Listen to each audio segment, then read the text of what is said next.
Instituto dos Advogados de Minas Gerais, evoluindo com o tempo e criando bases para o futuro.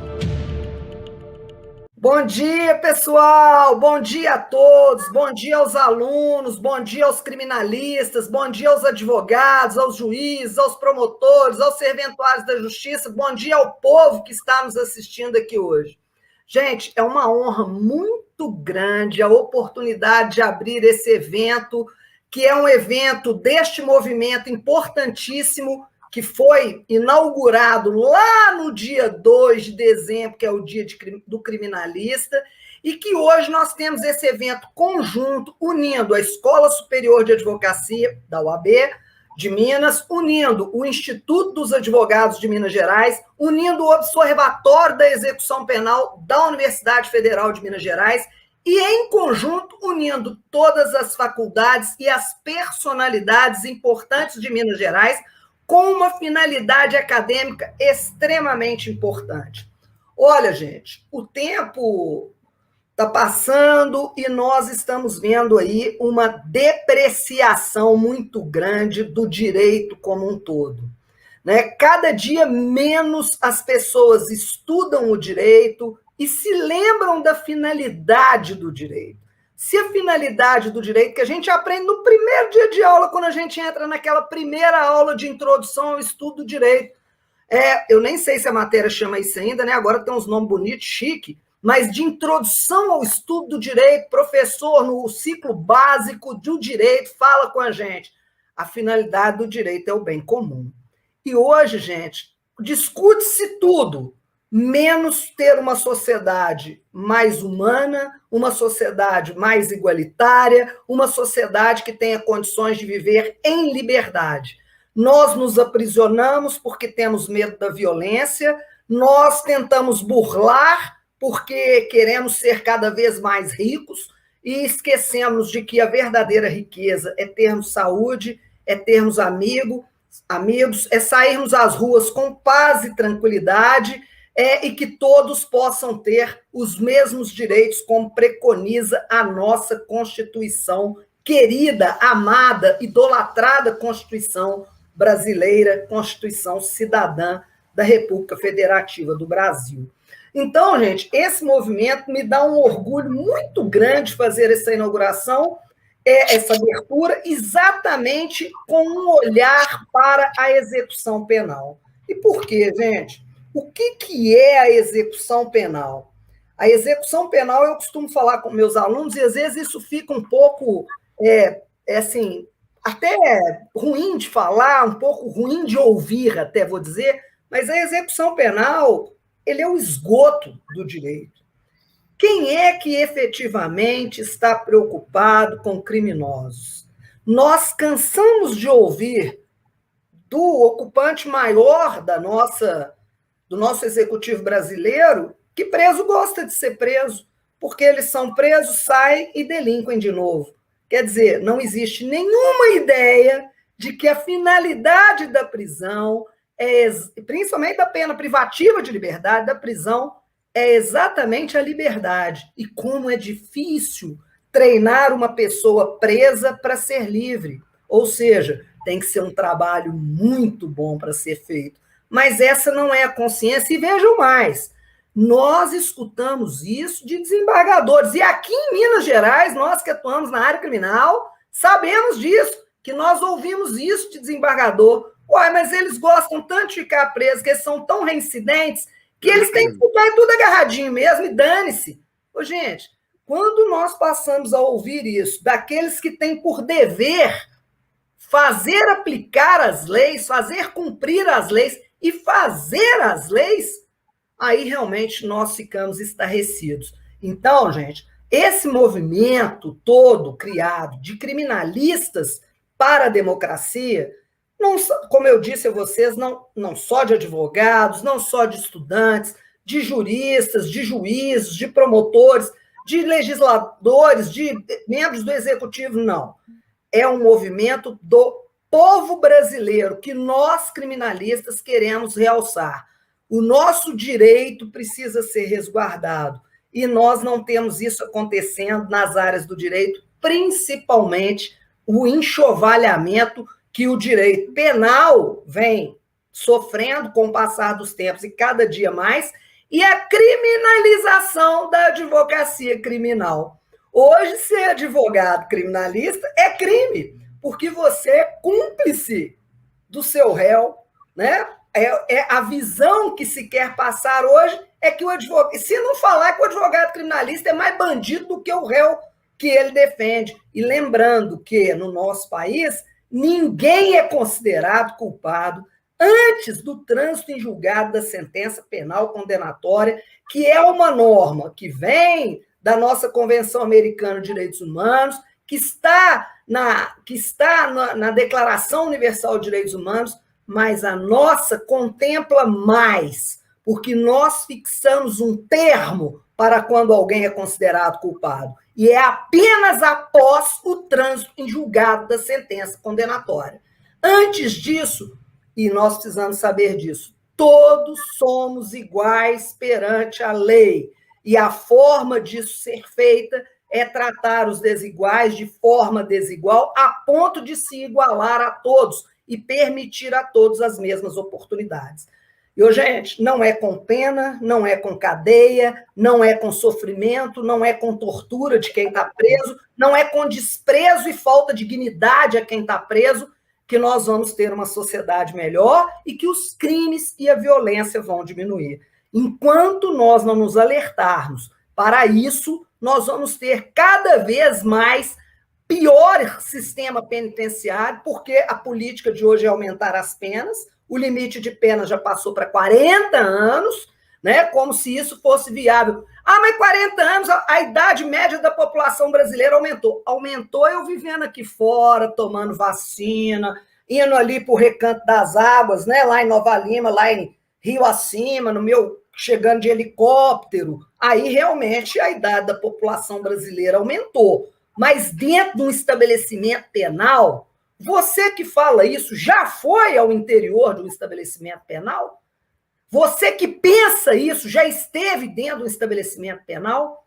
E aí, doutor Felipe, eu já vou lhe passar a palavra, mas eu fico imaginando o seguinte, hoje, a FUMEC é um estabelecimento de ensino superior que tem essa disciplina de direito penitenciário, antes era execução penal, agora direito penitenciário na terminologia da disciplina, desde o início do seu curso. Sempre tivemos essa disciplina. Mas, Felipe, absurdamente, é uma disciplina que é ministrada no último ano do curso, para ser sincera, no último período, e eu fico muito triste porque eu ainda ouço de muitos alunos que, preso, tem que matar, tem que acabar com isso, azar se ele sofrer.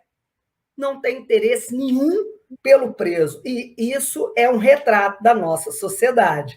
Então, é imprescindível que nós tenhamos essa disciplina para que todos os alunos que concluam um curso de direito passem pelo estudo da lei de execução penal, mas principalmente pela vida do preso, pelo que é ser preso, para que ele possa ter uma ideia a respeito de fixação de penas, de necessidade de penas, mas principalmente de alteração da nossa sociedade. Pessoal, só para dizer, nós atrasamos um pouquinho para entrar, 10 minutos, porque a senhora ministra Carmen Lúcia, ela teve um outro compromisso, que o assessor dela confundiu as datas quando ele fez a marcação do nosso evento. Então, ela está fazendo a abertura de um evento, parece que lá no Nordeste, que é uma abertura de evento de defensores públicos, porque, afinal de contas, dia 19 foi o Dia Nacional do Defensor Público. Então, ela está lá fazendo a abertura desse evento, mas ela, assim que terminar a abertura lá, ela vai entrar aqui para fazer a nossa abertura e assumir esse compromisso de nós fazermos essa Carta de Belo Horizonte, requerermos ao senhor ministro da Educação e Cultura que coloque nas diretrizes, nas DCNs, diretrizes curriculares nacionais dos cursos de direito do Brasil, a exigência da disciplina de direito penitenciário ou de execução penal, como ele entender melhor a denominação da disciplina. Como acontece com o direito previdenciário, como aconteceu agora com o direito financeiro, e inclusive com a exigência do direito virtual, né? Então, todas essas questões, nós estamos bem alertas a elas, nós queremos cada vez melhores bacharéis em direito, melhores advogados, melhores juristas e melhores seres humanos. Muito obrigada. Doutor Felipe Martins Pinto, por favor, que é o nosso co-realizador, que foi quem efetivamente idealizou esse evento e muito gentilmente convidou a Escola Superior de Advocacia a participar em conjunto. A palavra é toda sua. Muito obrigado. Bom dia a todos. Eu gostaria de iniciar fazendo um breve resgate histórico e permeá-lo com uma série de agradecimentos. Infelizmente, principalmente para nós profissionais do direito, algumas palavras como democracia e justiça são palavras coringa, que nós observamos serem empregadas até com uma certa vulgarização, mas que, quando somos questionados sobre um conteúdo mais preciso, sobre uma aplicação mais concreta, não raro nós vacilamos. Então, quando observo um país que, em quase todos os planos de governo estaduais e federais, ressalta a importância da execução penal. Quando observamos um país que a população carcerária em 1992 contava com pouco mais de 100 mil presos e hoje avança para mais de 850 mil, sendo que a população geral cresceu não muito mais que 50%, então nós estamos falando de um crescimento de 600% da população carcerária. Nós estamos diante de uma situação crítica, grave, e que normalmente atribuem a responsabilidade para terceiros, normalmente para autoridades. O que me faz vacilar em pensar que eu estou na democracia. Porque numa democracia, o povo ele assume o ônus do poder. Poder não é bônus, poder é ônus. Se de fato a base do poder está no povo, cabe a nós agirmos. E o nosso curso, o currículo do nosso curso de Direito, não obstante nós observarmos tantas pesquisas e tantos discursos que enaltecem a importância dos direitos humanos, é um curso essencialmente patrimonialista. Nós vamos observar uma dedicação da maior parte das horas aula para disciplinas que afetam o patrimônio. A ponto de nós vermos como um estudo autônomo a execução no processo civil. E o processo penal tem, de uma forma marginal e secundária, a execução penal diluída em penal 2 e processo penal 2. E qualquer professor que ministra essas disciplinas sabe muito bem que, pelo o conteúdo das duas disciplinas, é praticamente inviável uma abordagem adequada.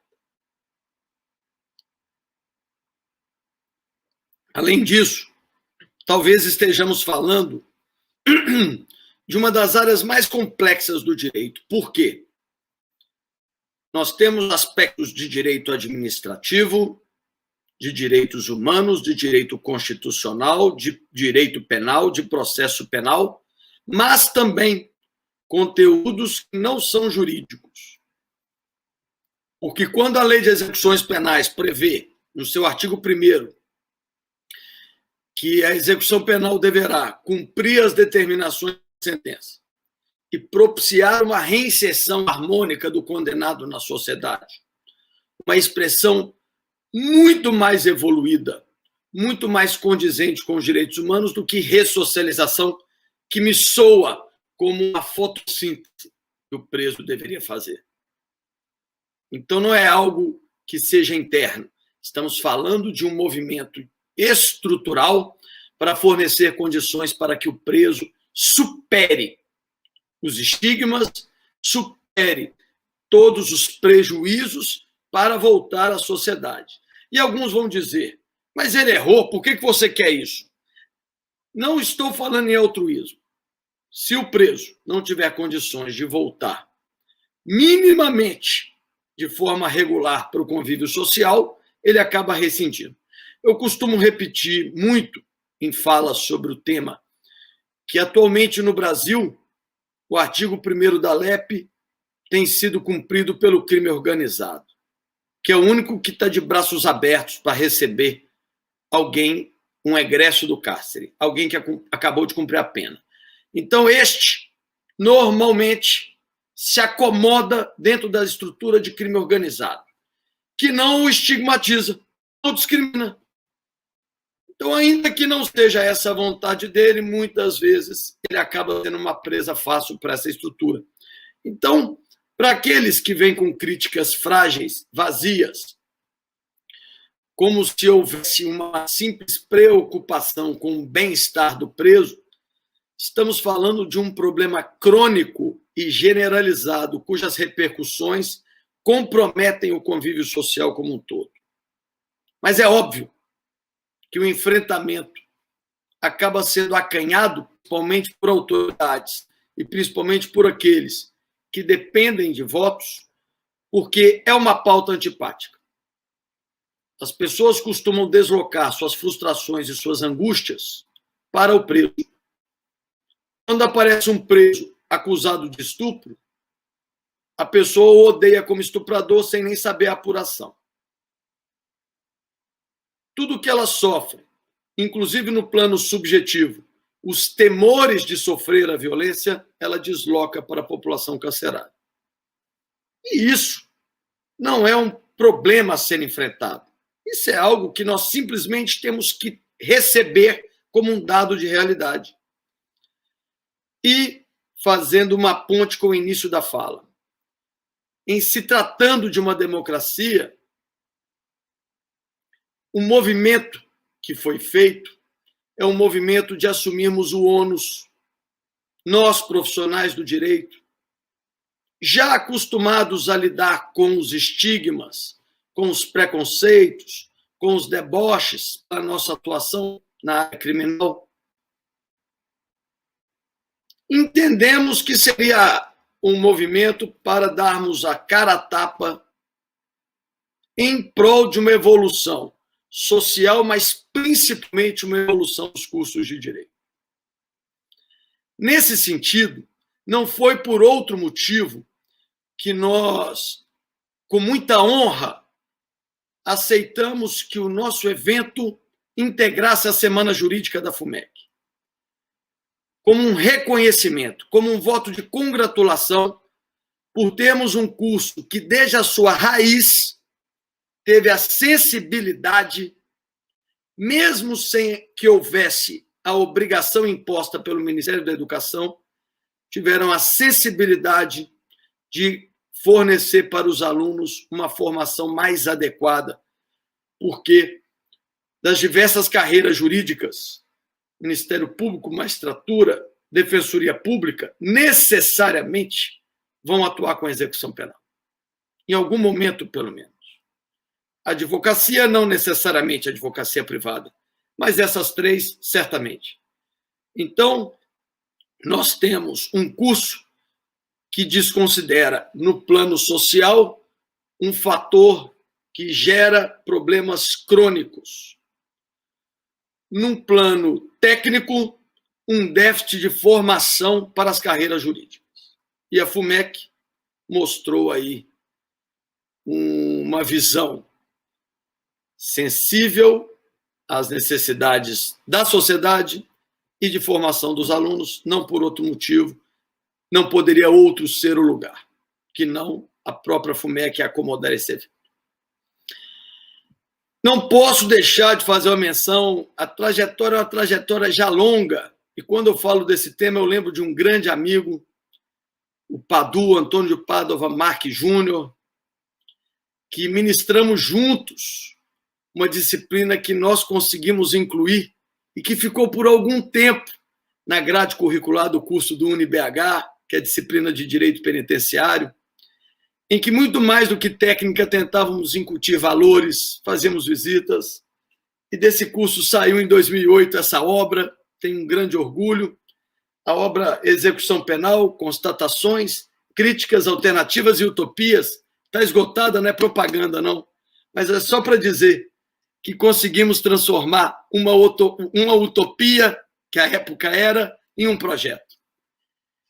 E todo o evento vai culminar com uma mobilização final de representantes de entidades, de membros de poder, que irão manifestar expresso apoio à Carta de Belo Horizonte, que será um pedido a partir de um parecer do Observatório de Execução Penal da UFMG, que é uma iniciativa que conta com uma efetiva participação de alunos comprometidos com a causa, professores, e o Observatório elaborou um parecer para sustentar, para defender a necessidade de inclusão da disciplina Execução Penal como disciplina obrigatória nas grades curriculares dos cursos de graduação. E, ao final, nós teremos audiência pública em que os múltiplos olhares, muitas vezes, de instituições que têm suas divergências, até pela natureza das atuações, convergem agora para um propósito que não é um propósito classista, é um propósito para a evolução do direito. E gostaria de agradecer a todos que apoiam e se engajaram no projeto, especialmente a Escola Superior da Advocacia e o Instituto dos Advogados de Minas Gerais. O faço aí na pessoa da professora Silvana Lobo, sempre uma apoiadora dos projetos, e ela também agrega muito, porque eu concebo projetos, na hora de executar, acaba que o apoio de pessoas metódicas, como a professora Silvana, pessoas disciplinadas, como a professora Paula, são fundamentais. Eu gostaria, encerrando a minha fala, de já encaminhar a palavra para o discente Caio Figueiredo, que é integrante do Observatório de Execução Penal da UFMG e que fará a leitura da fundamentação do parecer. Agradeço a oportunidade. Professora Silvana, eu tomei a liberdade de já passar a palavra, talvez eu tenha rompido com uma solenidade, mas eu vejo que é um momento tão leve e cada dia mais eu defendo que formalidade, para mim, só importa quando representa garantia. Às vezes eu enxergo um direito com muita solenidade e poucas formas para nos garantir. Então, por isso que eu cometi, talvez, uma gafe, que eu espero que me desculpe, mas eu já fui encaminhando. Muito obrigado, um bom evento a todos. Com a palavra, Caio. Obrigado, professor. Bom dia. Eu gostaria inicialmente de cumprimentar todas as autoridades aqui presentes, professora Silvana, professor Felipe, professora Paula. Meu nome é Caio Figueiredo, como o Felipe falou, eu sou um graduando em Direito pela UFMG e sou um dos integrantes do Observatório da Execução Penal da UFMG, um projeto de extensão voltado ao estudo da execução penal e à realização de ações sociais relacionadas ao tema. Bom, como a professora Silvana bem falou, é disso que essa matéria é extremamente relevante dada a situação carcerária do Brasil. Afinal, o Brasil é o terceiro país que mais prende pessoas, mas é um dos que menos preza pela garantia dos direitos básicos do indivíduo privado de liberdade. Todavia, ainda são escassos os estudos profundos sobre o tema, gerando distorções sociais prejudiciais para a população, principalmente de baixa renda. Assim, uma das causas que o projeto defende é a implementação de uma disciplina voltada para o estudo da execução penal, a fim de formarmos profissionais adequados para enfrentar os desafios trazidos por essa matéria. O que eu apresentarei agora é uma proposta para a implementação da disciplina Direito Processual Penal 3 na UFMG, que promoverá o estudo da execução penal a partir do exame da Lei 7.210 de 1984, a Lei de Execução Penal. José Garcês Girardi, um autor que discute sobre o magistério do direito, escreve que o ensino deve buscar desenvolver no aluno a capacidade de olhar, fazer e saber. Isso é, o discente deve ser capaz de analisar um objeto, considerar sua dimensão prática e articular o campo de conceitos e informações de forma crítica. Portanto, o que propomos é a criação de uma disciplina voltada ao ensino dos pontos doutrinários e jurisprudenciais de maior destaque sobre a execução penal, buscando entender como os autores e os tribunais abordam o tema.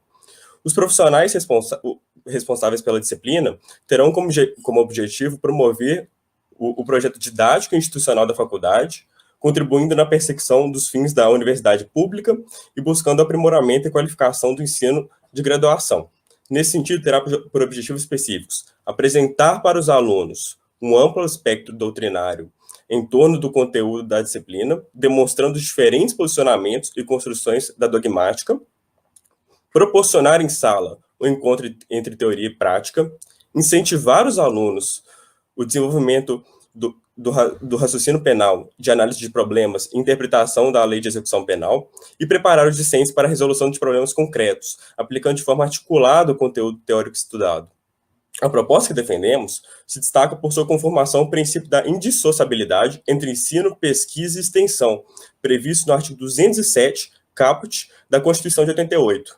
Nesse sentido, o que se pretende é aperfeiçoar o curso de Direito, para promover maior harmonia como das principais finalidades de uma universidade pública, isso é, formar cientistas aptos ao estudo de diversas áreas. O Ministério da Educação, por meio da Resolução número 5 de 2018, estabeleceu as diretrizes nacionais do curso de graduação em Direito, a serem observados pelas instituições de educação superior.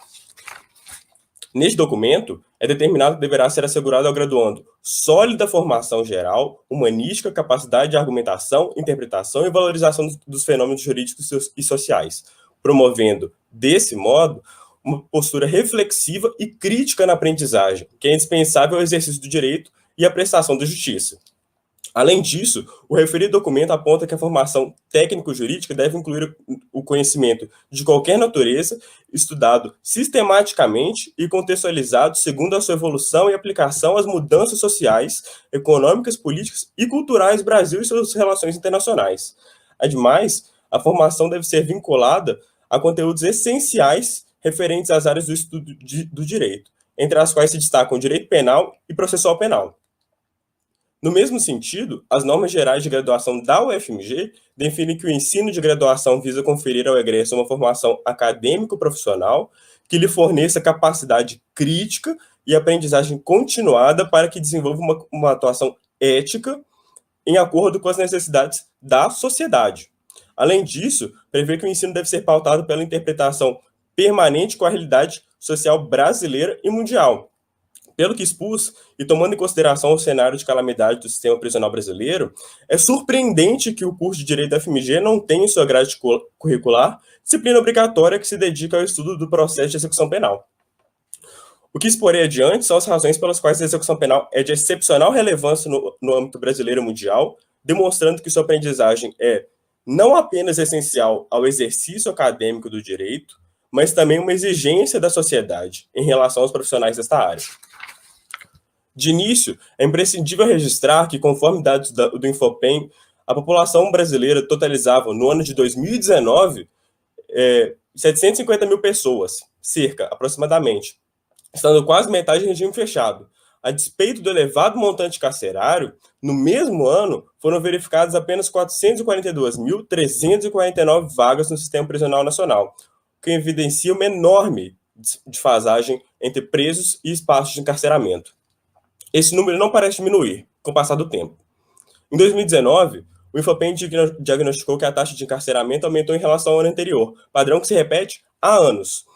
E naquele ano, a cada 100 mil brasileiros, cerca de 349 encontravam-se em privação de liberdade, Para efeitos de comparação, a taxa de morte de coronavírus, que recebe ampla atenção midiática, chegou ao marco de 207 a cada 100 mil pessoas no dia 19 de maio.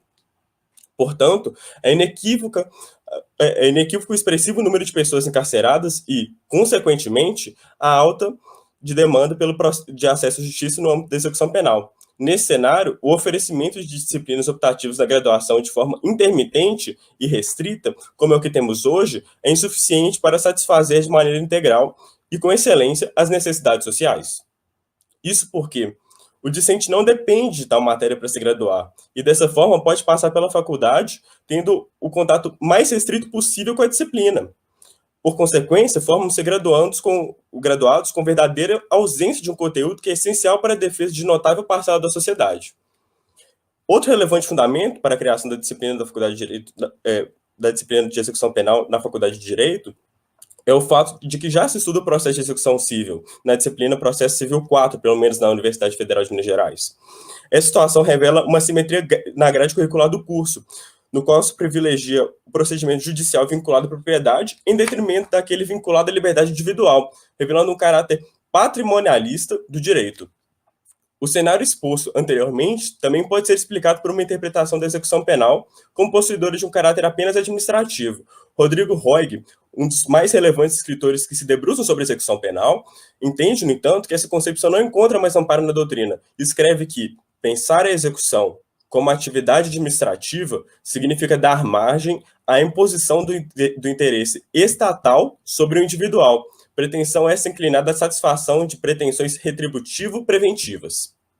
Não bastasse todo exposto, a Universidade de São Paulo, a USP, submete os alunos ao estudo dos institutos de execução penal e dos efeitos da condenação na disciplina Teoria Geral do Direito Penal 2. Destaca alguns pontos de estudo presentes na emenda da disciplina, somente alguns: pena privativa de liberdade, reclusão e detenção, regimes prisionais, progressão e regressão, direitos e deveres do preso, detração, remissão, regime disciplinar diferenciado, livramento condicional, entre outros. E muitos outros.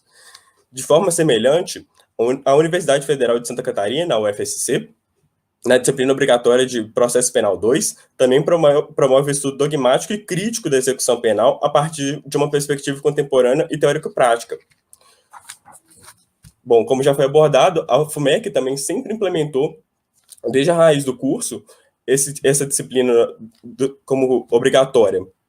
Nesse sentido, observa-se que a sobreposição da propriedade sobre a liberdade no curso de Direito e a comparação com outras universidades de relevância apontam para a urgente necessidade da implementação de uma disciplina obrigatória sobre o tema. Outra perspectiva que deve ser analisada para corroborar a importância dessa matéria voltada para a execução penal é a política. Realizamos uma pesquisa no site da Câmara dos Deputados e foi possível verificar em tramitação, apenas no ano de 2019, 47 projetos de lei que tratam sobre o tema. Já no site do Senado, foram observados no mesmo ano 13.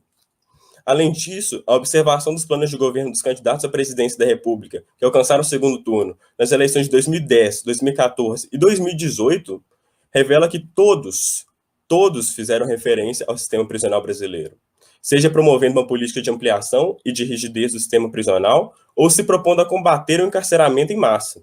Ademais, os candidatos se propuseram a dar maior investimento na área, além de promover a ocupação dos presos com labor, um dos principais temas sociais. Destaca-se ainda o fato de concursos públicos, por exemplo, os mais recentes para defensor público estadual, promotor de justiça substituto e juiz substituto, exigirem dos participantes conhecimento sobre a execução penal e seu procedimento judicial. Este conteúdo ainda é considerado relevante o suficiente para constar no conteúdo programático da prova prático-profissional do Exame da Ordem dos Advogados do Brasil, a OAB, ou seja, requisito imprescindível para a advocacia.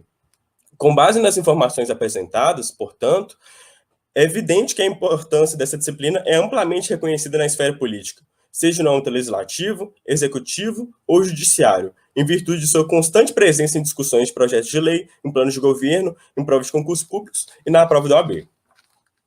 A universidade é um centro de discussão de ideias, aberta à sociedade, preconizador de uma educação permanente, essencialmente voltada para a construção de um novo tempo. Não pode existir uma educação verdadeira se ela não tiver o condão de buscar continuamente a compreensão e a transformação da realidade. A proposta de criação da disciplina de processo de execução penal espelha-se nesse ideal pedagógico, e o tema proposto não poderia ser mais ideal e com necessidade de iniciativas. O cenário prisional, aliado à condição socioeconômica dos ocupantes das carceragens, em geral muito baixa, acaba por relegar a execução penal a um patamar inferior em relação às demais áreas jurídicas. Vale destacar que o sistema prisional brasileiro, que tem suas raízes mais antigas no direito continental europeu, ergueu-se mascarando, em muitos casos, a feição da realidade brasileira, ignorando a realidade empírica nacional. A Constituição Federal de 88, não obstante, preza em seu texto pela instituição de um Estado democrático de direito. Visa, desse modo, a garantia de direitos fundamentais mínimos, sendo égide da dignidade humana. Tais garantias não excluem a população carcerária brasileira de sua proteção. O que se vê, a bem da verdade, é um extenso tratamento constitucional sobre o tema, haja vista sua importância. O artigo 5º da Carta Magna, por exemplo, faz referência a princípios que estão diretamente ligados ao cumprimento da pena: a vedação à tortura, ao tratamento desumano ou degradante, a pessoalidade da pena, a proibição de penas de morte, penas perpétuas, penas de trabalhos forçados, de banimento ou cruéis, e o respeito à integridade física e moral. Verifica-se, portanto, que a criação de uma disciplina sobre execução penal possui especial relevância e é imprescindível na grade curricular dos cursos de direito de todo o Brasil, e encontra amparo nos requisitos de ensino do MEC e da própria Universidade Federal de Minas Gerais nesse caso. Muito obrigado. Gostaria de passar a palavra para a professora Silvana. Obrigado pelo tempo aí e pela atenção. Prezado Caio, excelente a sua fala, sua descrição e essa característica do aluno de direito, que efetivamente é aluno de direito, que é a preocupação com o futuro, mas principalmente a preocupação com a sua própria formação e daqueles que virão, porque certamente é possível que você já esteja talvez concluindo o seu curso e até que o MEC determine essa alteração nas DCNs, que talvez seja para o próximo ano, você já terá concluído o seu curso, mas esse é a verdadeira característica, verdadeiro embrião, verdadeiro útero do estudante de direito, do pesquisador do direito, é pensar nele como um todo, como alteração de uma sociedade. Menino, você vai longe, está de parabéns, viu? Muito, muito parabéns mesmo, excelente manifestação. E é aí que devem nascer as ideias. As academias, não é academia para movimentar os glúteos, não, gente. É academia para movimentar o cérebro. Então, a academia, as universidades, é de onde tem que brotar as ideias para que nós alteremos a nossa sociedade brasileira. Felipe, você quer passar a palavra e apresentar para a professora Paula, por gentileza? Antes, eu só queria endossar a sua fala de que o compromisso ético de uma universidade é dar resposta para as necessidades do entorno social. Então, nós estamos incluídos como um curso de ciências sociais aplicadas. E, infelizmente, o que os alunos mais reclamam é de uma não aplicação. Infelizmente, os alunos olham pela janela, lamentam diversas falhas que eles percebem na aplicação do direito. Mas, quando estão se formando, eles acabam assimilando o mesmo conteúdo que foi assimilado pelas gerações que estão fazendo aquilo que eles entendem que é desviado, que é inadequado. Então, é passada a hora de nós também remexermos um pouco no papel das universidades, das instituições de ensino. Um curso superior é um curso de construção de saber, e, nesse sentido, podemos aí colocar nos ombros do Caio, não o peso, mas aí a altivez de ter se movimentado junto com outros alunos para cumprir o dever ético do estudante, em que o saber não é um saber para si, é um saber de transformação, de construção. Então, é efetivamente uma iniciativa que merece todo o reconhecimento. E como eu recebi a atribuição da nossa chefe, vamos passar... Eu gosto de ser chefiado, eu gosto que as pessoas mandem e eu obedeça só o que eu quero. Então, por isso que eu adoro que os outros sejam chefes.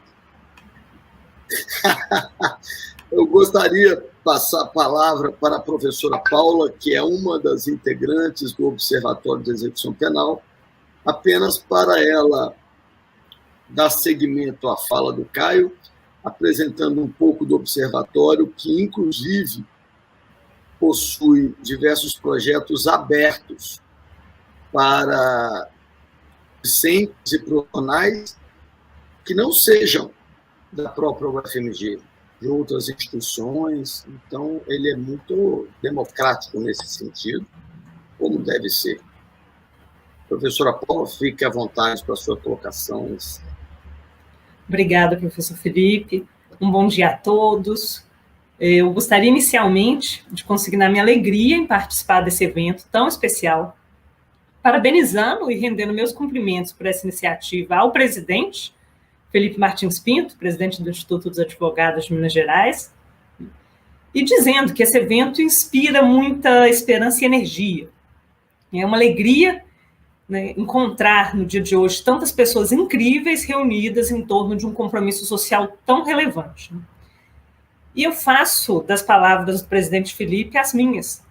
Não poderia ser mais oportuna a realização desse evento, que juntamente à FUMEC, a professora Silvana Lobo, um exemplo de sensibilidade e compromisso com a liberdade e o ensino. Bom, eu participo dessa mesa na manhã de hoje como representante do Observatório da Execução Penal da Universidade Federal de Minas Gerais, o OBEP, o UFMG, um grupo de extensão que foi idealizado por alunos da graduação, inconformados com as precárias condições do sistema carcerário nacional.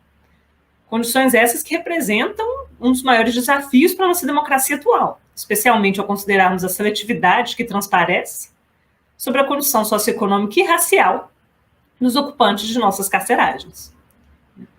E são históricas as deficiências das condições do nosso sistema carcerário, e nós verificamos há décadas um quadro marcado pela superlotação, insalubridade, e que se agrava especialmente no contexto de emergência sanitária que vivemos agora, em função da pandemia do Covid-19. E nunca é demais lembrarmos que ainda em 2015, no julgamento da arguição de descumprimento de preceito fundamental, número 347, o próprio Supremo Tribunal Federal considerou a situação prisional do país um estado de coisas inconstitucional, né? E que o Brasil responde por uma série de questionamentos e medidas cautelares da Corte Interamericana de Direitos Humanos, né? Já foram, em 6 oportunidades, determinadas medidas pela Corte, né, sobre o nosso sistema prisional e socioeducativo. E não obstante a dimensão da questão e do problema, a nossa execução sequer compõe a grade curricular obrigatória dos cursos de Direito, como apontado pelo professor Felipe e pelo Caio, né, numa fala muito firme e relevante, de matriz fortemente patrimonialista. Então, nós vivemos um contexto político e jurídico no Brasil hoje, marcado por uma enorme instabilidade, com constantes e relevantes mudanças na abordagem do nosso direito penal, processual penal, na nossa execução penal, um fenômeno de crescente expansão da seara criminal, que transforma-se em uma arena para a resolução de conflitos, interesses particulares, demandas políticas e identitárias, em suma, percebido como uma rápida solução para problemas resultantes da crise econômica no país, social, né? E um fenômeno que se manifesta com um enorme déficit democrático humanitário, e nesse momento também sanitário. E diante de todas essas instigações e incômodos, surge o OBEP, como um grupo de extensão sob a orientação do professor Felipe Martins Pinto, vinculado à Universidade Federal de Minas Gerais e ao Instituto dos Advogados de Minas Gerais, com o objetivo central de permitir ao discente que assuma um papel de agente produtor de conhecimento, abandonando uma condição de mero reprodutor de conteúdos ministrados em sala de aula. O Observatório busca, portanto, criar oportunidades para o exercício da cidadania e autonomia, através de ações que integram ensino, pesquisa e extensão, especialmente debruçadas sobre essa área tão sensível do direito, que é a execução penal, realizando com isso os objetivos e a responsabilidade da universidade para com a sociedade e a democracia. Eu gostaria de mencionar aqui, de forma expressa e nominal, a cada um de nossos membros. Alunos como vocês são os que motivam a nós, professores, no nosso dia a dia, né, assistindo tomar as rédeas da própria formação, acreditando na transformação e construindo esses projetos com tanta paixão. Né? Então, eu gostaria de parabenizar cada um de vocês, Caio Figueiredo, Laura Silva, o Leonardo Fares, o Lucas Josué, a Maria Cecília Henrique, ao Samuel Almeida e ao Vitor Saldanha. Né? É uma alegria para mim compartilhar com vocês esse projeto e aprender tanto a cada dia. Então, eu convido também a todos que aqui nos assistem a acompanharem nossas atividades. Nós compartilhamos tudo isso em nosso Instagram, no @obep_ufmg, e a engajarem-se nesses compromissos. Nós temos diversos projetos, diversos deles nacionais, né? Estamos agora na 2ª edição do nosso grupo de estudos, né? Nas 2 edições com alunos, professores, advogados, membros do Poder Judiciário, né? De todo o país, né? Tivemos membros de todos os estados, já acho que engajados nesse projeto, né? E são diversas nossas ações de extensão, cartas, compromissos, né? E ideias que buscamos realizar e concretizar em prol de uma execução penal mais humana, sensível e conforme a nossa democracia, em nosso compromisso mineiro pela liberdade. Eu agradeço por essa oportunidade, foi uma alegria aqui conversar com vocês hoje, já estou muito animada para os painéis, para ouvir, né, tantos professores, profissionais muito dedicados ao tema, engajados ao tema, que trouxeram tantas contribuições, né, e que dessa iniciativa possam nascer muitos frutos, a começar por essa nossa Carta Belo Horizontina, que tragam impactos, que nós possamos ver, né, mais instituições com compromisso, como o da FUMEC, né, e ensinar também a execução penal para os nossos alunos. Muito obrigada. Professora Silvana, retorno para você a palavra.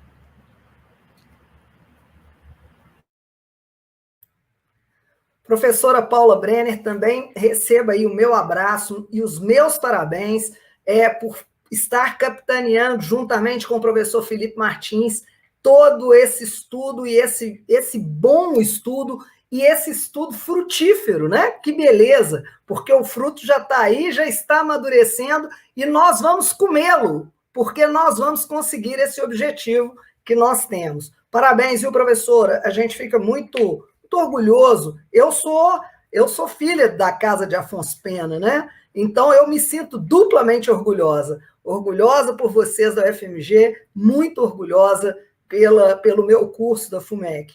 Né? É um curso em que muitos de nós professores somos oriundos da casa de Afonso Pena e trouxemos isso conosco para essa instituição diferente, que é a FUMEC, que é uma instituição que não tem dono, né? Ela é uma fundação sem fins lucrativos, por óbvio, e com a finalidade de qualidade de ensino. E diariamente nós lutamos para isso, e é por isso que o nosso jargão, que veio com o nosso fundador, que é o professor Gerson de Brito Melo Bozon, é de que nós somos um curso de direito humanista, é a nossa característica. Queremos ser bons em tudo, mas queremos que em tudo sejamos sempre humanistas, com esta visão humanitária. Você ia falar, Felipe? Professora, a professora Carmen Lúcia pediu permissão para o ingresso. Uai, o que é isso? Pediu permissão? Não. Ela deve ingressar com muito prazer. Estamos aguardando ela aqui efusivamente. Perfeito. Pois não. Então, vamos encerrar essa primeira parte. Vamos receber a nossa querida ministra, doutora Carmen Lúcia.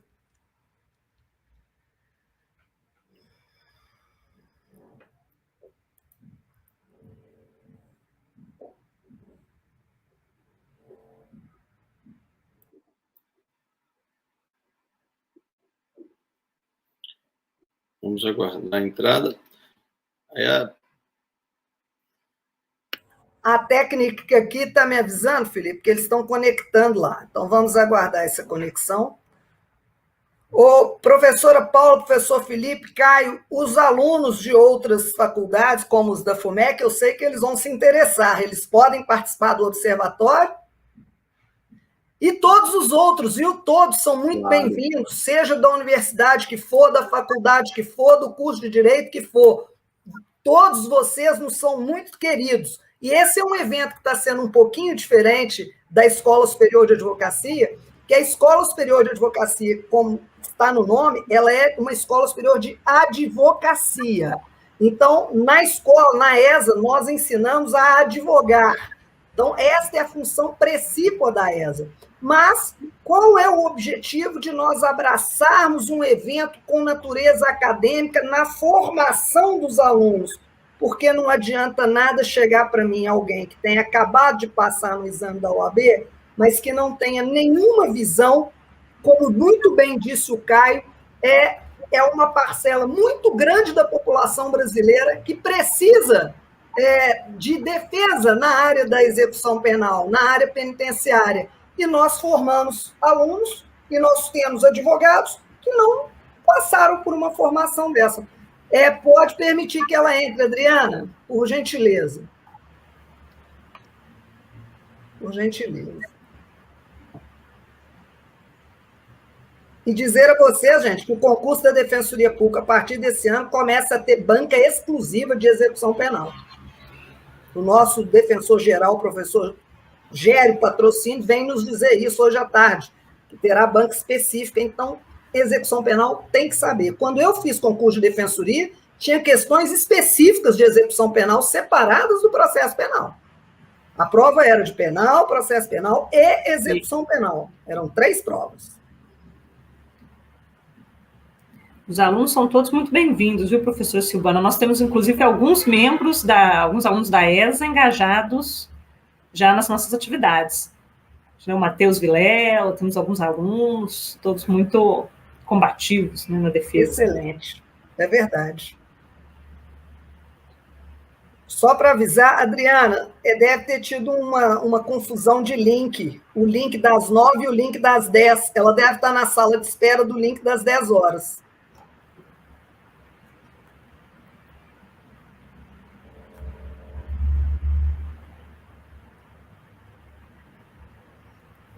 Muito bem, né, gente? Então, enquanto isso, nós vamos bater um papo aqui, aguardando as situações técnicas serem resolvidas. Serem ajustadas. Para nós recebermos a nossa ministra. Isso às vezes acontece. Esse ano nós já habituamos. Nós estamos dentro de um auditório e vamos fazer de conta que nós estamos fazendo uma troca dentro do auditório. Não é isso mesmo? Momento do café. Isso aí. Tá?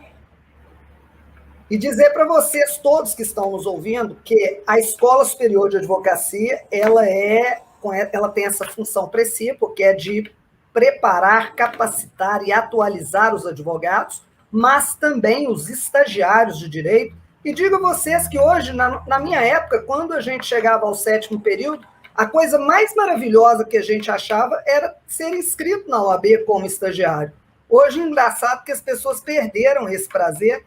Raramente a gente tem um aluno do 7º período que se inscreve como estagiário na OAB. Só quando ele vai para o escritório obriga, que não sei o que tem. Gente, quando a gente abraça uma área de conhecimento, a gente precisa participar de tudo dela. E a OAB tem essas comissões, tá? Comissão de estagiários, comissão de estudantes que ainda não são estagiários, que é só a partir do 7º período. Nós precisamos participar da vida da área jurídica que nós escolhemos.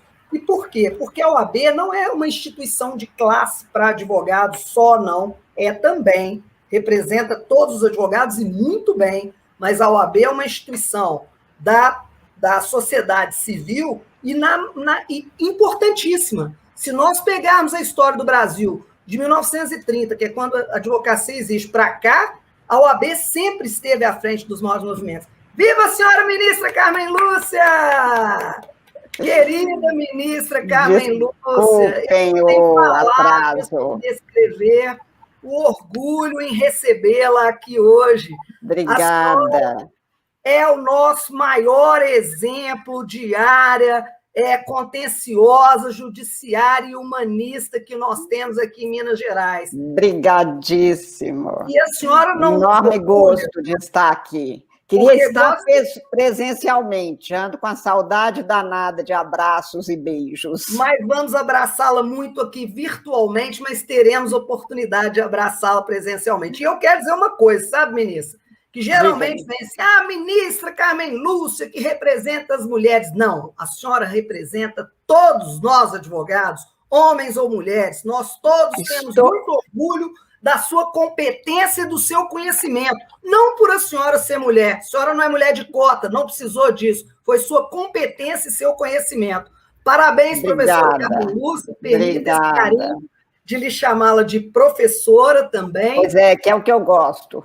Eu sei disso. Não é, Felipe? O doutor Felipe sabe disso.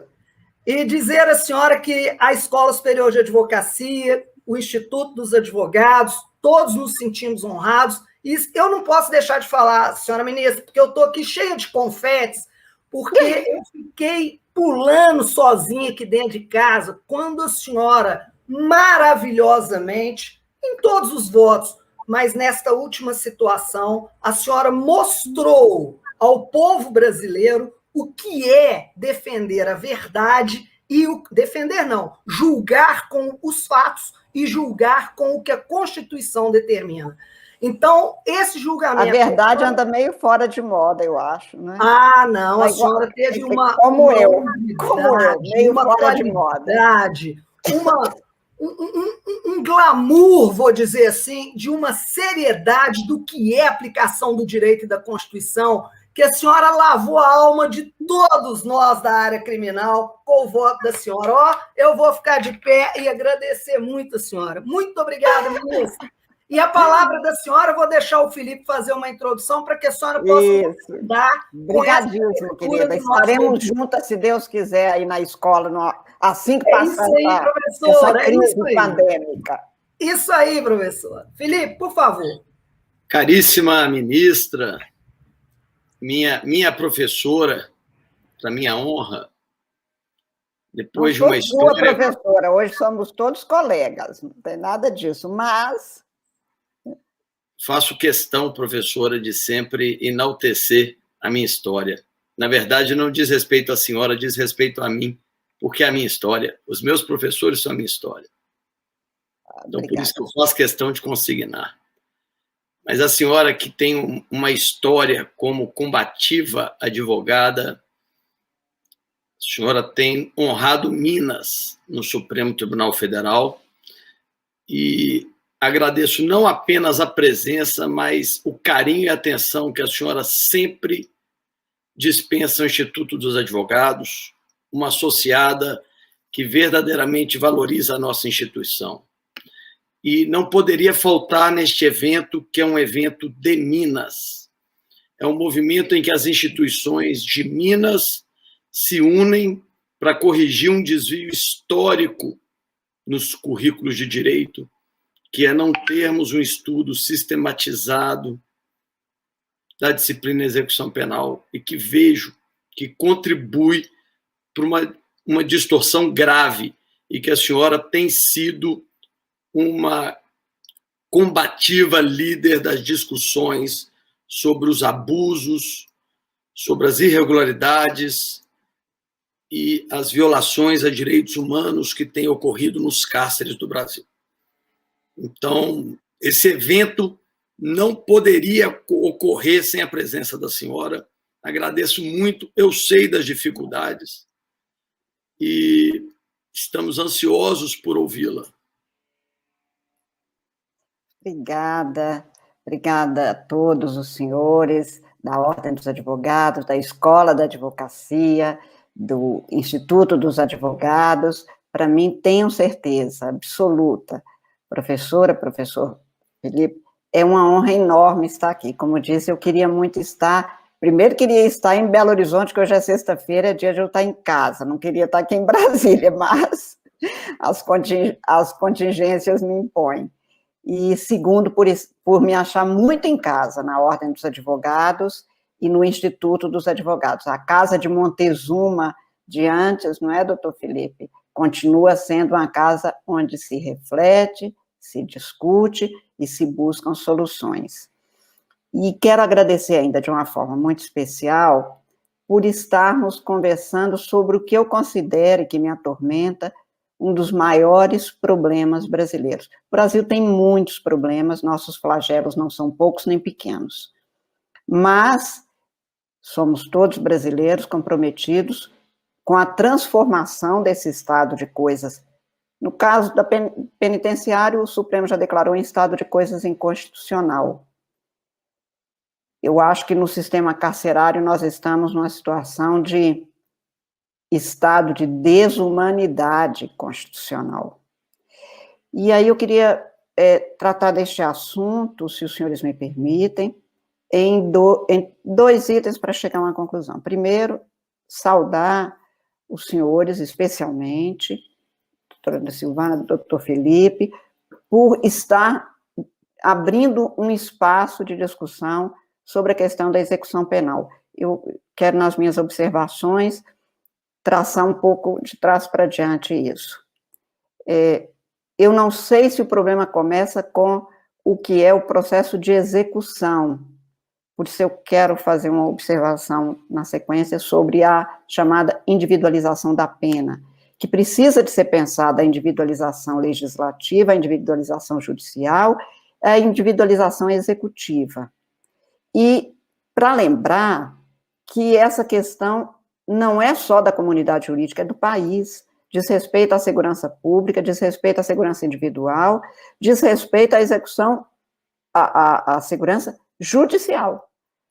Porque quando nós cogitamos de acesso à justiça como direito fundamental, e há pouco falava para a Defensoria Pública, dos defensores do norte do Brasil, este mês é o mês da Defensoria, anteontem foi o dia do Defensor Público, e eu lembrava exatamente isso, que o Bobbio, no final do século passado, década de 80, de 70, 80, ele falava que este século XXI seria o século do Poder Judiciário.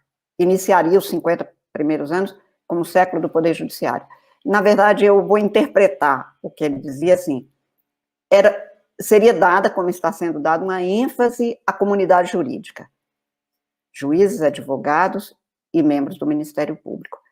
E ele explicava, nós tínhamos conquistado direitos do século, especialmente do século XVIII para cá, as declarações de direitos, as constituições, século passado, com a grande mudança que as guerras mundiais provaram da capacidade de crueldade do ser humano em relação ao outro, e conquistamos direitos. E ele dizia, mas é preciso que os direitos sejam executados, os direitos que a gente conquistou. Então, por isso, a comunidade jurídica, que é responsável por tornar garantidos os direitos que sejam ameaçados ou lesados, vão ter um realce maior na dinâmica institucional e social. E acho que estamos vendo isso. Quando me perguntam, por que o judiciário, que não era nem conhecido, agora é? Na história brasileira, conhecidos eram alguns advogados.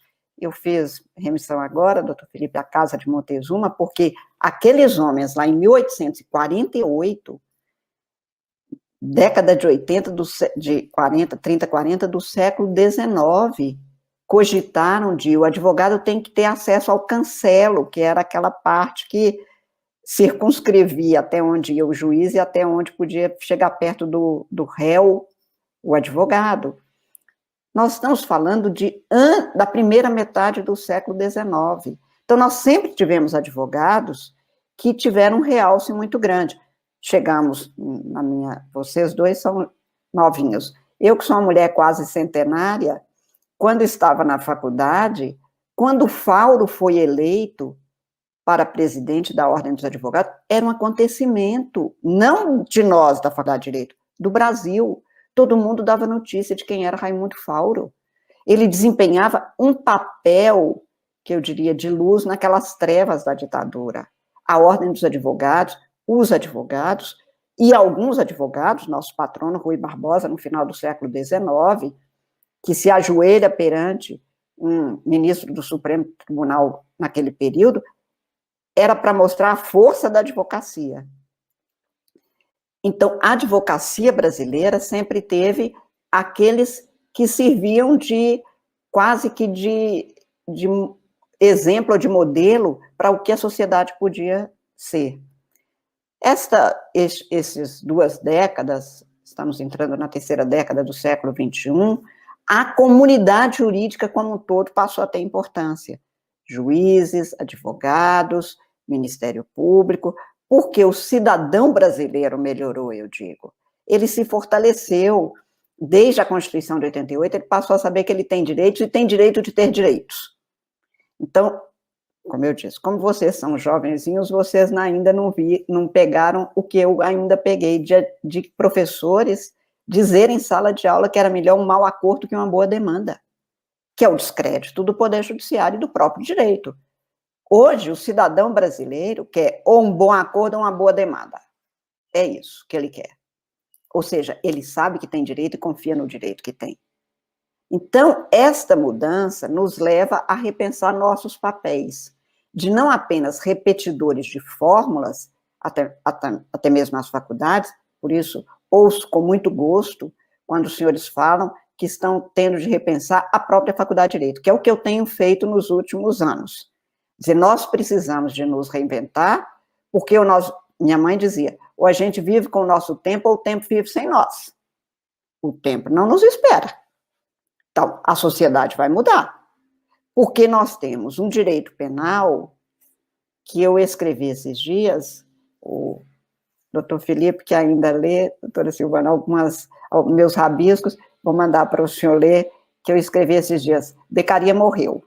Que parece que a gente precisa ter que anunciar, Beccaria morreu, e cumprir um papel importantíssimo. Qual? O de transformar o que era o pagamento de uma pena, estou falando juridicamente, com o seu corpo, uma libra de carne que podia ser retirada para fazer face à nota promissória não paga, está no Mercador de Veneza de Shakespeare do século XVII. Então, pagava-se com o corpo, e é um grande avanço dizer, não é com o corpo que vai se pagar, em termos. Eu vou afastar essa pessoa da sociedade, ela vai ficar reclusa e vai se ressocializar. Eu andei nas maiores penitenciárias e em pequenas prisões de todo o Brasil na década passada, de todo o Brasil. Entrei em algumas que são interditadas, como a PCPA, e conversei com os presos. Meu trabalho cívico, fora extra-autos, é só com as prisões de mulheres, na verdade, que hoje representam aproximadamente 6% da população carcerária. E no meu caso, eu trabalho com as que sejam mães grávidas, que, pelo menos segunda-feira dessa semana, por exemplo, eram 48 no Brasil. Eu sei onde elas estão, com quem estão, mas esse é um trabalho extra-autos, não é jurídico, é pessoal.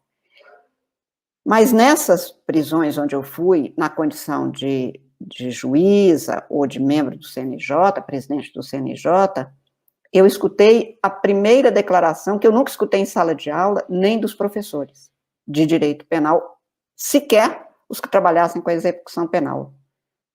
Que na PCPA, me disse assim, pois a professora fica me dizendo que é para eu ressocializar na hora que eu sair daqui, porque alguém acha que eu aqui não vivo em sociedade? Só que aqui, meu grupo é o da facção tal. É isso mesmo. Até formiga fica uma junto com a outra, vai achar que vai colocar ali e para socializar. Eles ressocializam dentro. Ele foi preso porque estava num determinado grupo, ou sozinho praticou um determinado crime. Na hora que ele chega lá, ele não vai ficar isolado pelo período. E é isso mesmo. O professor em sala de aula é que parece que vive num outro mundo, até porque muitas vezes está falando a teoria. Então, quando eu digo, para mim, este é o problema dos mais graves que a gente tem, é o problema carcerário. De 2004 a 2014, o Brasil teve um acréscimo de 74% da população carcerária. Então, eu vou retomar o que eu dizia de Beccaria. A proposta, naquele período da formação do Estado moderno, com a Declaração de Direitos, Beccaria se pronunciou junto com os que foram os fundadores do Estado francês contemporâneo, moderno, e que dá a vertente do direito contemporâneo ainda na matéria penal, era que a pessoa repensasse o que fez e reaprendesse. Eu só vejo essa experiência na dimensão que eu posso dar no presente para a fala de Beccaria do passado, na experiência da PAC, cujo mote é: todo ser humano é maior que o seu erro. Então, a primeira coisa é que eu não posso pensar em pena, em direito penal, em execução penal, sem eu pensar na sociedade. Se eu olhar apenas para a prisão, para o egresso, etc., eu não consigo participar de um movimento transformador. E aí estou falando de cátedra, de alguém que até o início dessa pandemia, de 1985, quando junto com algumas pessoas, por convocação do então reitor da PUC, Dom Serafim Fernandes de Araújo, foi pensada e criada a primeira PAC em Minas. Desde aquele período, eu visito presos e penitenciárias, desde 85.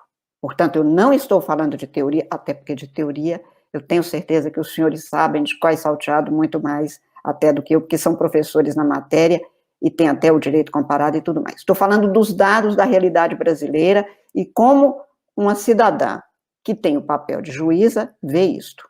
E, portanto, quero fazer as minhas observações dentro deste quadro humano, aliado a um quadro fático que eu tenho com muita frequência estado perto.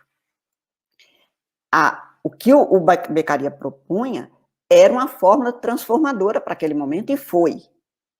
Mesmo considerando que ele italiano, mas que foi até a França para apresentar aos revolucionários do final do século XVIII o que ficou conhecido por nós como aquele documento dos delitos e das penas.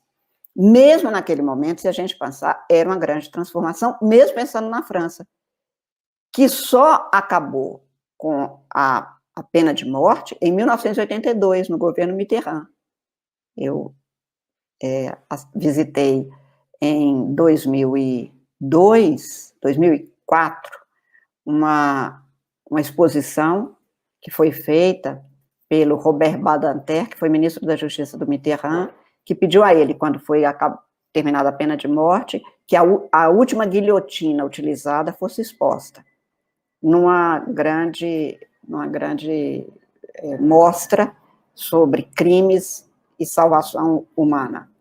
E a última coisa, no Musée d'Orsay, onde teve essa exposição, a última coisa, no final a gente chegava, era a tal guilhotina. Isto foi já neste século, a exposição.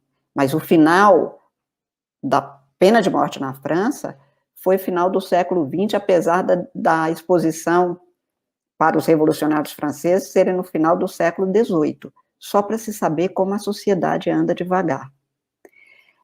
E no caso brasileiro, eu canso de ir e escutar presos que dizem assim, e outro dia falei até com uma mulher, agora perto do Natal, que eu voltei a ir a uma penitenciária, e eu disse, você está aqui de novo?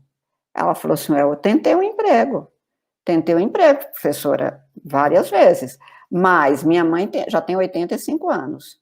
Entre o ponto de ônibus, onde eu saí durante quase 6 meses procurando emprego, e a casa da minha mãe, onde eu fiquei morando, tinha 3 bocas de fumo. Eles me ofereciam trabalho, ninguém me deixava trabalhar.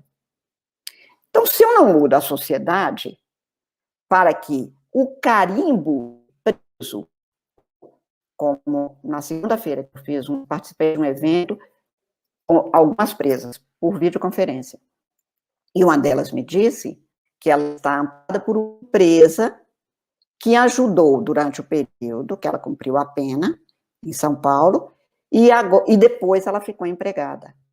E esta mulher está ajudando outras numa cooperativa para tentar ver se elas não voltam, porque diz assim, nós temos filhos, nós temos mães, nós temos irmãos, se a gente não volta, não adianta não falar só na ponta da linha judicial da execução penal, porque se a pessoa foi pega, ontem ainda eu julguei um caso, com 500 quilos de cocaína, num país que tem quase aproximadamente 70 facções de uma perversidade absurda, que acho que um bom número de professores nunca viu, nem em foto, o que é feito, viriam que nós temos um problema enorme em termos de execução penal, mas porque tem o pós-execução penal.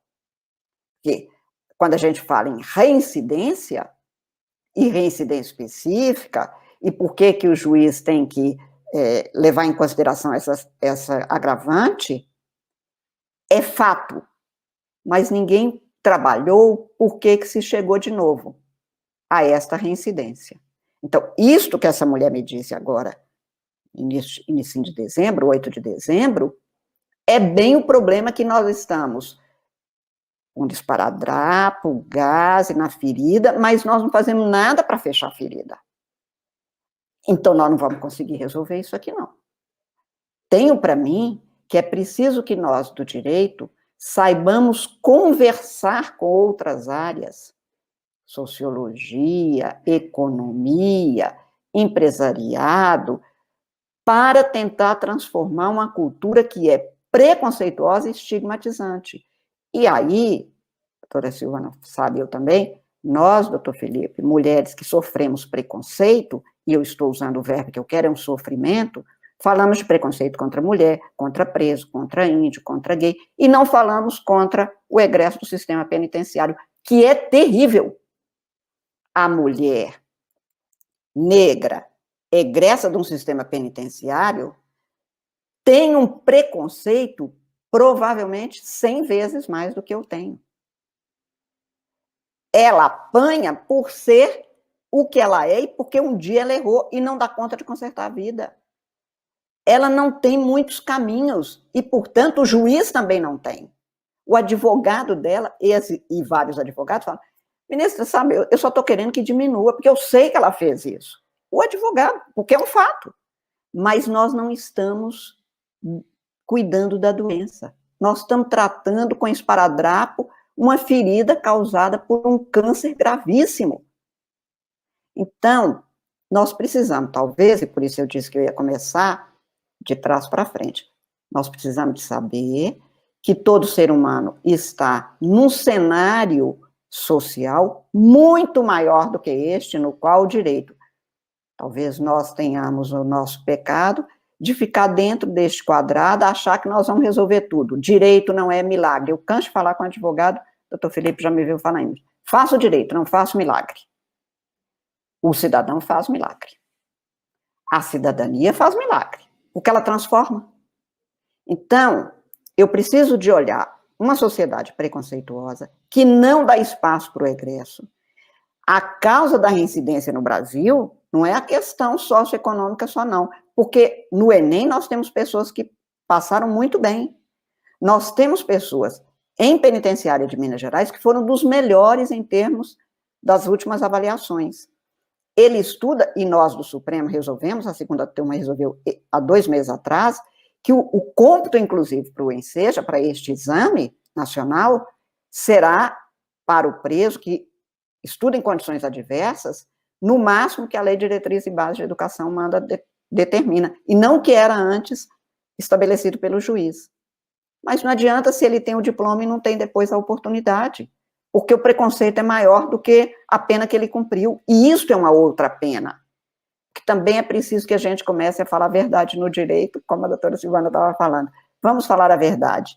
Nós temos as penas formais e temos as informais na sociedade. Nós, mulheres, sabemos disso, porque nós não fizemos nada errado, a não ser nascer mulher, que na cabeça de um homem já é algo que nos diminui. Há, portanto, uma cobrança social frequente, não é total, de jeito nenhum, muito maior do que se pede de outras pessoas. Agora, imagina esta mulher que não teve oportunidade, porque foi isso, não demos oportunidade a ela de estudar, não demos oportunidade de trabalhar, e canso de ouvir. O que aconteceu, fulano? O olho cresceu, elas me dizem. Me ofereceram, por uma viagem, levando na mochila a droga, o que eu ganharia em 3 anos no bar onde eu trabalho à noite. Ela topou. Fez alguma coisa errada? Fez. O direito manda punir? Manda. Tem que coibir? Tem mesmo. Mas sem curar a doença, vai voltar. Primeiro isso, aumentou a população carcerária, aumentou o problema das drogas, que nós temos, sobre o que nós temos que conversar. Boa parte da população carcerária feminina é de mulheres que entraram para este caminho por questões outras que não pessoais. Ela não teve opção, ela não teve escolha, ela não está na droga, nem sendo mula, por vocação. Ela está por falta de opção, por falta de escolha. Então, primeiro isso. Segundo, o aumento da população carcerária não diminuiu a criminalidade no Brasil. Este é um fato. Terceiro, aquilo que o Beccaria fez é preciso que seja agora transformado, na minha compreensão. Por quê? Foi uma passagem de um modelo para outro. Este modelo cumpriu um papel, e cumpriu, e cumpre em vários estados do mundo. Não cumpre mais no Brasil do jeito que é. Então, nós temos, primeiro, um sistema que é o seguinte: o juiz julga, o promotor acusa, o juiz julga. E, por exemplo, condena a pena de prisão em regime inicial fechado. Digamos uma pena de 5 anos. Quem leva e determina o local de execução é o executivo, ou seja, o judiciário determina a ida, o executivo põe no estabelecimento. E o executivo e o judiciário não conversam. Eu desafio os senhores hoje, se perguntarem para um órgão do judiciário, Conselho Nacional de Justiça, que tem o órgão próprio do sistema penitenciário, e para o Ministério da Justiça, o número de presos, vão sair 2 números diferentes. E se perguntarem para cada tribunal de justiça, será um número diferente. E nenhum deles corresponderá rigorosa e especificamente à verdade. A verdade que eu digo, aos fatos. Porque não tem conversa de um com o outro. Então, são sistemas diferentes. Nos 2 anos do Conselho Nacional de Justiça, eu estabeleci um modelo que cada juiz, ao determinar, ao expedir um decreto de prisão, preventivo ou definitivo, teria que fazer o lançamento, e isso teria um segmento. Como tudo no Brasil, tem as intersecções. Depois de um tempo, os juízes que tinham conseguido colocar tudo, e aí a gente sabia em qual prisão está o fulano, porque às vezes é isso. Não compareceu à audiência, então o juiz decreta que ele está foragido. Ele estava em outro estado, preso em algum lugar, e não se teve notícia disso. Isto não é um fato incomum. Então, a execução penal no papel, na letra da lei, não é o pior do mundo. E já estudei vários sistemas. O problema é a prática da execução penal no Brasil, que é trágica. Para se ter uma ideia, até 2017, nós nunca tínhamos tido uma penitenciária construída para mulheres. Tinha alas que eram, então, direcionadas para acolherem mulheres, dentro de uma penitenciária masculina. E por que isso faz diferença? Porque a população carcerária brasileira fica mais ou menos entre 25, a maior parte entre 25 e 38 anos. A mulher nessa idade, ela tem as condições físicas, desde a menstruação até a gravidez e o parto. As condições físicas são diferentes. Como pode ser jogada numa estrutura material, ou numa desestrutura material, que sequer leva em consideração a condição física dela. Num país que tem uma Constituição que diz que será considerada a condição pessoal do preso.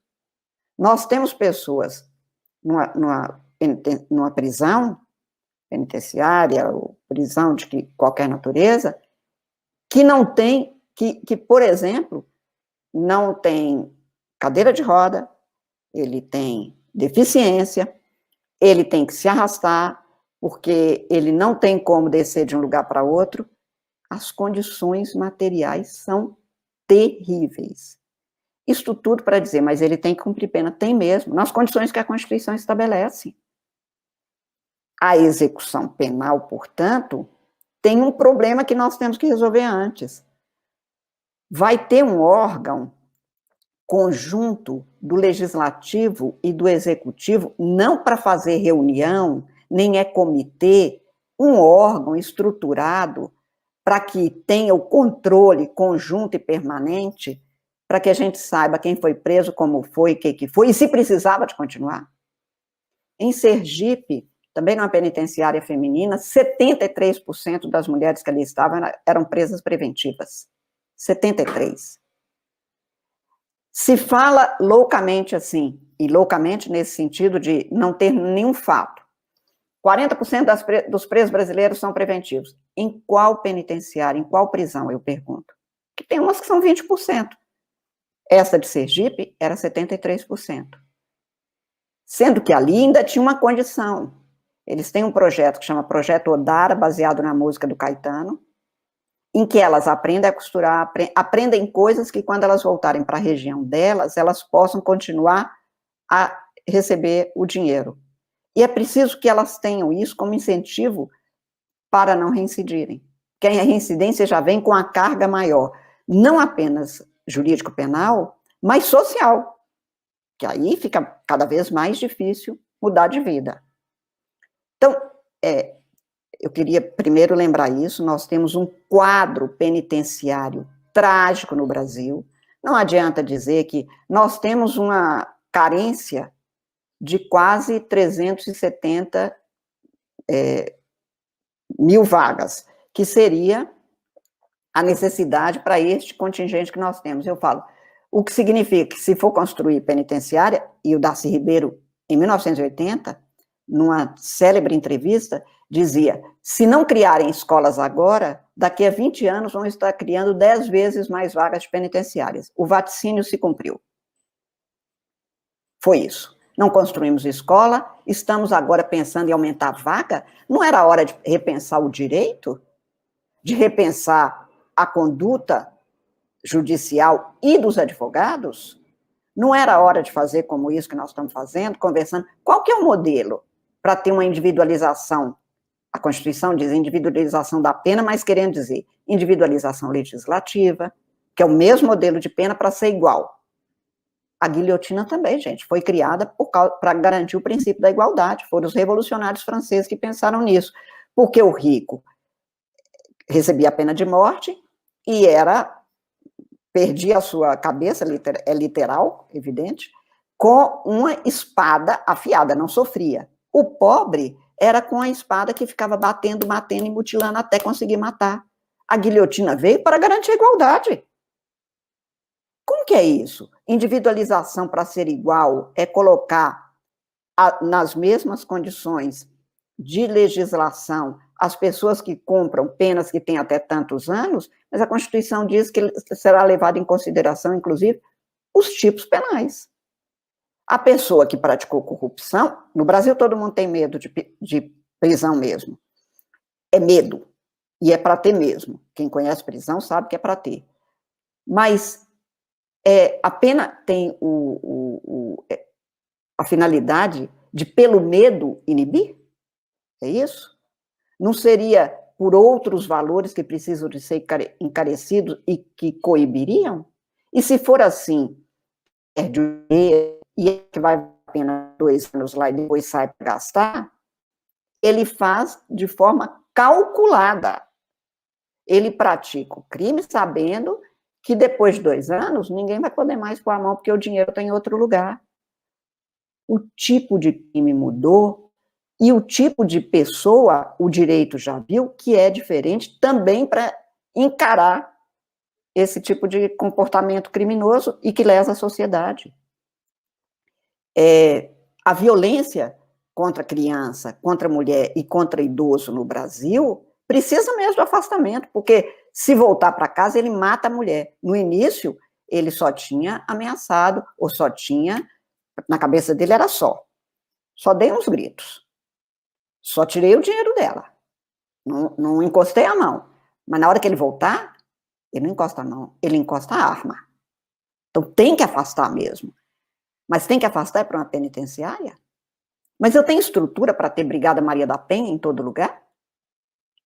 Então, eu acho que talvez fosse o caso da gente pensar na racionalidade, na humanidade de um sistema jurídico-legal, de um sistema judicial, mas principalmente de uma condição cultural, que aí é obrigação nossa, da comunidade jurídica.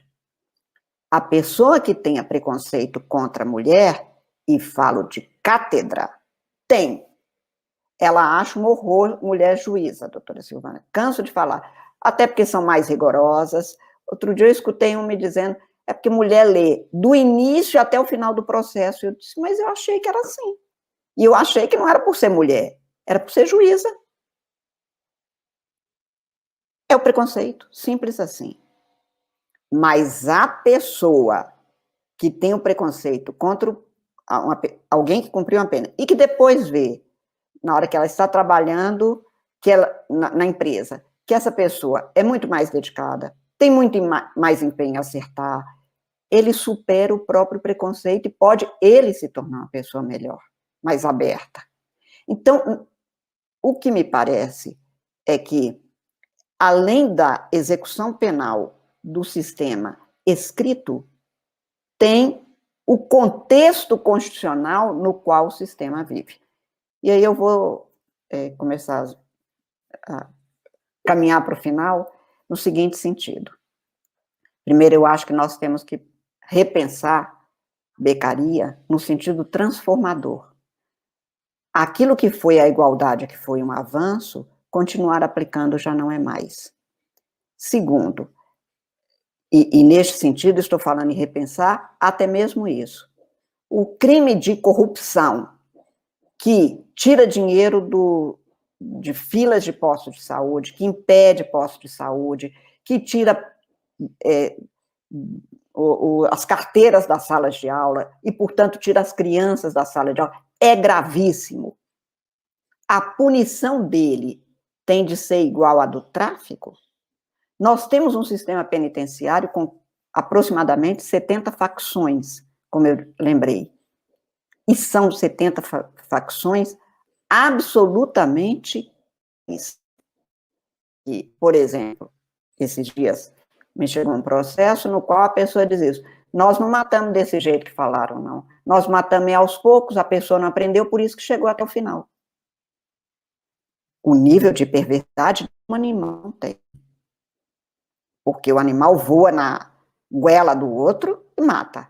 Não é matando aos poucos para ensinar. Não é cortando a língua, as mãos, os pés, até a pessoa mutilada já e sofrendo morrer.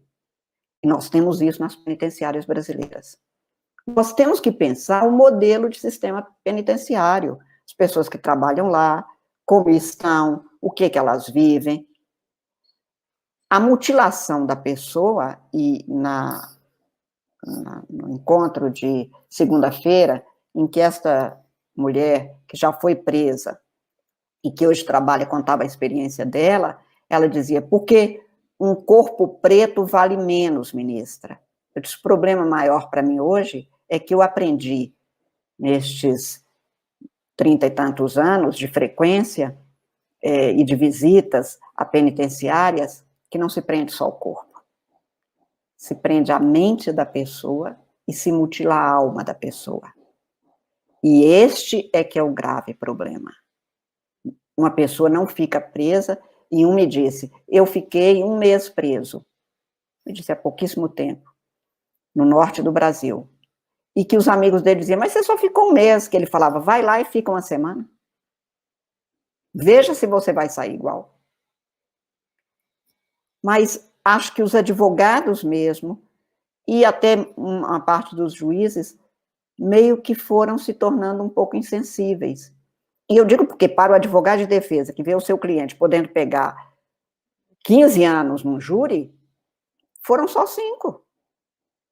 Nós estamos perdendo a sensibilidade humana, o que é gravíssimo em matéria de direito penal e de execução penal. Para mim, o direito penal é a falência do ser humano em relação ao direito dos outros. Porque se o ser humano fosse bom, honesto, sério e preocupado em ser feliz e deixar o outro ser feliz, os 10 mandamentos já seriam demais. E o ser humano continua descumprindo. Mas, se temos um direito e precisamos de ter, e quando eu comecei a estudar direito, doutor Felipe, o meu professor de processo penal, desembargador Agostinho de Oliveira Júnior, nos fez ler a passagem de Platão, que é o Anel de Giz. Eu vou me lembrar desta aula agora para finalizar, que todo mundo há de se lembrar, que era um pastor que está nesta passagem dos Diálogos de Platão, que um dia se perde um pouco dos outros, num momento de tempestade, vê um corpo nu, e ele se aproxima, e a pessoa estava lá inerte, sem roupa, e tinha um anel. Ele então pega o anel e volta, põe no dedo, e volta para o grupo de pastores, e na conversa que tem com os outros, ele vai mexendo com o anel no dedo. E aí, de repente, os outros começaram a falar dele como se ele estivesse ausente. Ele achou aquilo estranho, e depois mexeu de novo no anel, as pessoas o viram e continuaram falando. Ele, então, fez a experiência e mostrou que ele ficava invisível com aquele anel. E aí ele, então, que era uma pessoa boa, um jovem pastor bom, se faz valer entre os outros para ele também ir para prestar contas ao rei daquilo que eles tinham feito naquele período. E lá chegando, ele se vale do anel e ele ficava invisível para escutar tudo que ele queria, e com isso ele conseguiu conquistar a rainha, matou o rei e passou a fazer com a sua invisibilidade, na hora que ele quisesse, o que ele quisesse. E a indagação de Platão é essa. Se a pessoa não souber que o outro está presente, não tiver a presença do outro para limitar a sua conduta, ele será bom, honesto, correto, como quando ele sabe que ele está sozinho e é invisível? Ele é a mesma pessoa ou ele precisa da presença? E o meu professor de processo penal dizia, o direito é necessário porque o ser humano não é um anjo. E eu costumo dizer hoje, nem o demônio.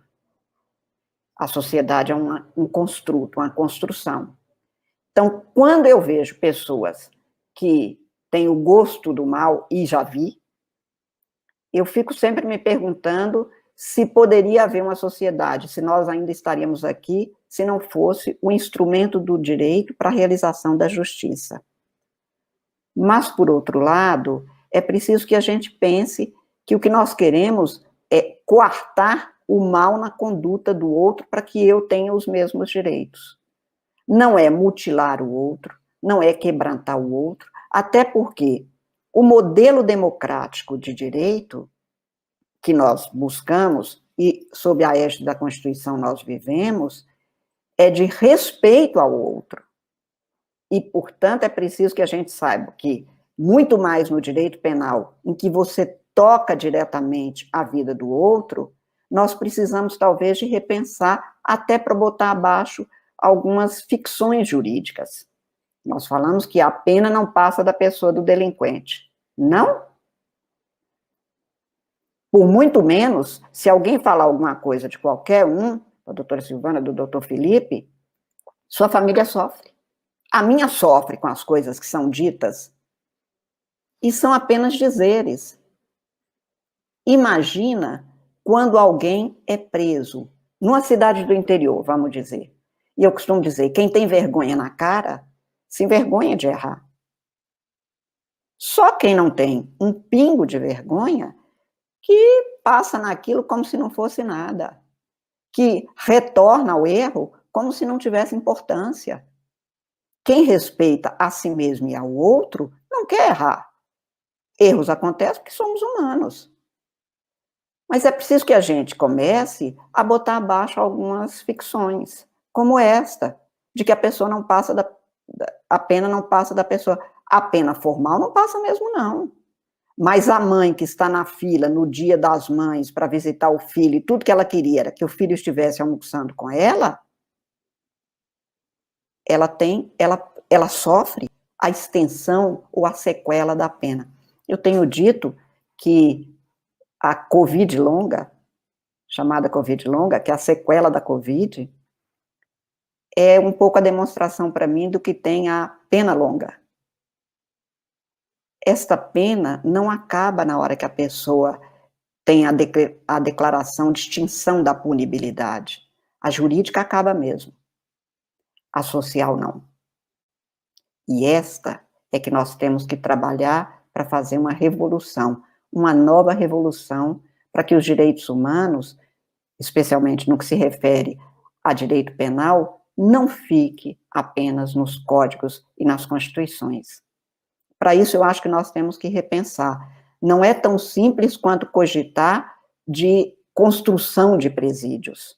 Num país em que não há dinheiro para a construção de escolas, em que uma mulher hoje vai sair de Altamira para buscar longe um posto de saúde para o seu filho, porque não tem um posto de saúde para primeiros socorros, eu ficar de novo falando em construção de mais vagas de penitenciárias, é chegar à conclusão de que não deu certo o sistema. E eu acho que é contra isso que nós temos que lutar. É pensar e propor como fazer dar certo um sistema de direito no qual eu sei que o meu professor tinha razão. O anel de giz pode mostrar que nós continuamos a precisar do direito e do direito penal. Como nós precisamos de repensar, porque para que nós sabemos, que é para a busca da justiça na pacificação social. Eu quero agradecer enormemente à Escola da Ordem dos Advogados, ao IAB, por essa oportunidade de estar aqui com os senhores. Como disse, queria estar presencialmente, mas tenho certeza que em breve estaremos. Muitíssimo obrigada e desculpa mais uma vez pelo atraso.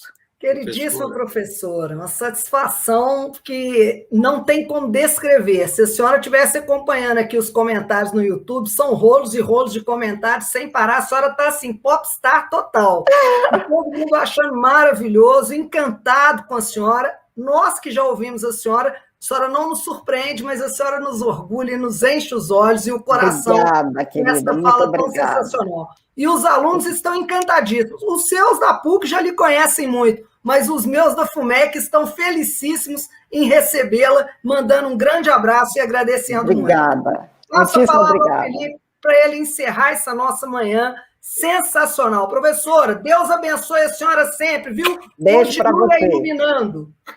Professora, um momento em que a gente passa por tantas angústias, como é bom nós ouvirmos palavras sensibilizam o coração, alimentam a mente, inspiram sonhos. Mas teve, dos diversos elogios, teve uma espectadora que eu acho que ela resumiu muito bem o meu sentimento. A Ana Clara falou assim: eu poderia passar o dia inteiro aqui. Que bom. Muito obrigado, a senhora continue tendo a força para resistir. Tomem um café com pão de queijo mineiro em Minas hoje por mim. Isso vai me fazer pensar que eu estaria aí daqui uns dias. Muita força, professora, para resistir aí aos atos desleais que nós temos visto. Se Deus quiser. Democráticos, que a senhora seja iluminada para continuar resistindo. Muito obrigado. Sempre bem-vinda. Casa que é sempre da senhora aí. Eu conto com isso. Beijo, gente. Obrigada. Tchau. Instituto dos Advogados de Minas Gerais, evoluindo com o tempo e criando bases para o futuro.